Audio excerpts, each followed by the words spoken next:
కొండపాలపు YCP MLA Tatipatti Chandrasekhar అతను ఆరోపిస్తున్న ప్రధాన అంశం ఏంటంటే, ప్రభుత్వ కార్యక్రమాలు అంటే ప్రైవేట్ కార్యక్రమాలకి ఎడదిరిగి పిలిచేది లేదు.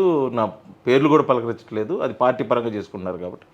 కనీసం గవర్నమెంట్ ప్రోగ్రామ్స్ కూడా ఒక ఎమ్మెల్యే అయినటువంటి నేను తాటిపత్రి చంద్రశేఖర్ అనే పేరు మీద కనీసం ఆహ్వాన పత్రిక కానీ, జిల్లా ఏర్పడిన సందర్భంగా జరుగుతున్న కార్యక్రమాలు ఇది పూర్తిగా ప్రభుత్వ కార్యక్రమాలు కదా! వాటిని కూడా పిలవలేదనేది ఎందుకు తాటిపత్రి లేదండి. నిన్న నూతన జిల్లా ఏర్పడినప్పుడు స్వయంగా ప్రభుత్వ అధికారులు అతనికి ఇన్విటేషన్ చేశారు. డెఫినెట్గా చేశారు.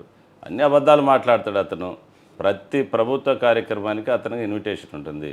కానీ అతను రాలేడు. ఎందుకంటే అధికారంలో మేము అధికారంలో ఉన్నాం కాబట్టి మమ్మల్నే గుర్తిస్తారు కాబట్టి మేమే వెళ్తాము. ఆయన ఎమ్మెల్యేగా అన్ని ఇన్ఫర్మేషన్ ఇస్తారు. కానీ అవన్నీ కూడా అధికారులను ఏదో మభ్యపెట్టి వాళ్ళ మీద దౌర్జన్యం చేసి అధికారులను ఏదో లోపరుచుకొని బ్లాక్మెయిల్ చేసి ఏదో చేయాలనే ఆతృత తప్ప ఏం లేదండి. ఆయన చెప్పేవన్నీ అబద్ధాలు.